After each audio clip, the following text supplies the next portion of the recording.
여러분 안녕하세요. 마마입니다.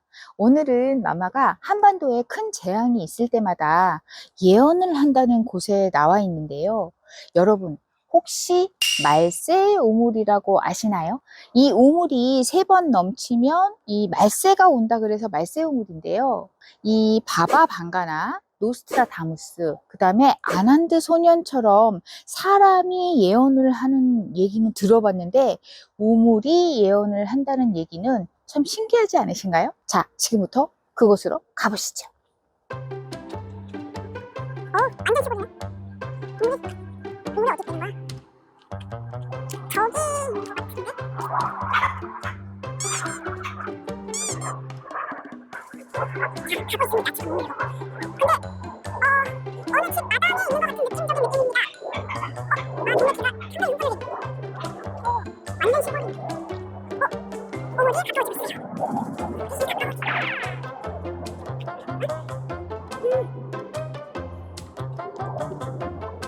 안녕하세요, 용궁 할아버지.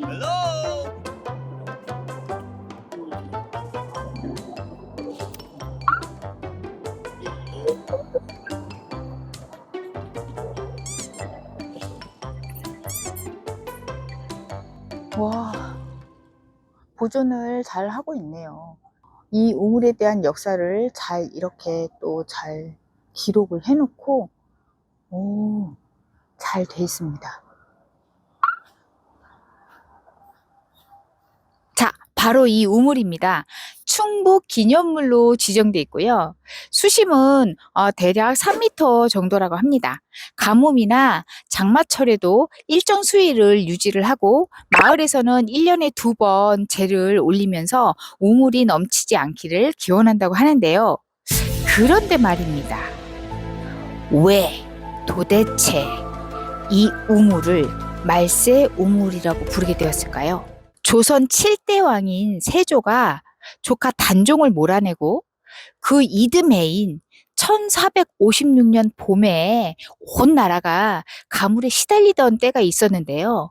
그때 한 스님이 이 마을을 지나가다가 갑자기 극심한 갈증을 느끼고 우물을 찾아서 물을 마시려고 했는데 아무리 봐도 우물을 찾을 수가 없는 거예요. 그래서 한 집을 찾아가 주인에게 물 한 사발을 줄 것을 부탁을 하셨다고 합니다. 주인은 한참 후에야 스님에게 드릴 물 한 사발을 들고 왔는데요. 스님이 왜 이렇게 물 한 사발 주는 게 오래 걸리느냐라고 말을 했더니 이 마을에는 원래 우물이 없어서 10리나 떨어진 곳에 있는 냇가에 가서 물을 떠오느라고 오래 걸렸다라고 주인이 얘기를 하는 거예요. 스님은 이 말을 듣고 마을의 여기저기를 둘러보시더니 마을 한가운데 있는 큰 나무 옆에 서셔서 갑자기 지팡이로 땅을 톡톡 두드립니다. 그러더니 여기를 파면 나온다고 그렇게 얘기를 하셨죠. 마을 사람들은 땅을 열심히 팠어요. 땅바닥에서 물이 막 솟아 올라오는 거예요. 마을 사람들 얼마나 기뻤겠습니까? 이 마을에 우물이 없었는데 말이죠. 그때 이 스님이 이런 말씀을 합니다. 나라에 큰 재앙이 나면 물이 넘칠 것이다. 3번 넘치면 큰 재앙이 와서 나라가 큰 위기를 겪게 된다. 라고 얘기를 하고서는 유유히 사라졌다고 합니다. 그 뒤로 이 우물이 실제 2번 넘쳤는데요. 한 번은 1592년 임진왜란이 첫 번째 넘친 때이고요. 두 번째는 1910년 우리나라가 일제 주권을 빼앗겼던 경술국치 때 2번째 넘쳤다고 합니다. 그 후로는 1950년 6월 24일에 일정 수심을 유지를 하던 우물이 갑자기 1m 이상 수심이 갑자기 높아졌는데요. 바로 그 다음 날 6.25 전쟁이 일어났던 거고요. 이런 일들이 소문이 여기저기 나면서 이 우물이 말세 우물이라고 불려지기 시작을 했다고 합니다. 보통은 옛날 옛적에 그랬다더라 뭐 이런 것들이 있는데 실제 이 우물이 존재하고 이 우물 옆에는 이런 역사적인 사실을 새겨놓은 이런 안내 표지석들이 있습니다. 여러분 정말 신기하지 않으신가요?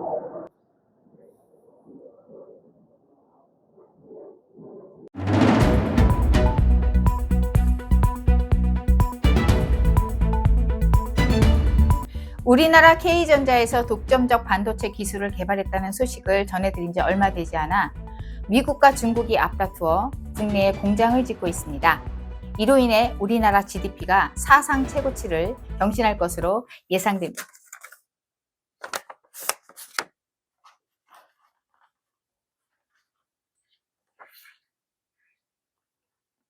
속보입니다. 아침에 마실 나갔던 저희 집 태산이를 비롯해서 온 동네 개들이 3만 원짜리 지폐를 물고 다닌다는 속보입니다. 이런 보도가 나오기를 우리가 얼마나 기대하고 있습니까? 조만간 이런 소식들이 마구마구 터져 나오기를 바라면서 그동안 여러분들 만사형통하고 건강하십시오. 지금까지 바리신당 마마였습니다. 감사합니다. 아침에 마실 나갔던 저희 집 태상이가 다시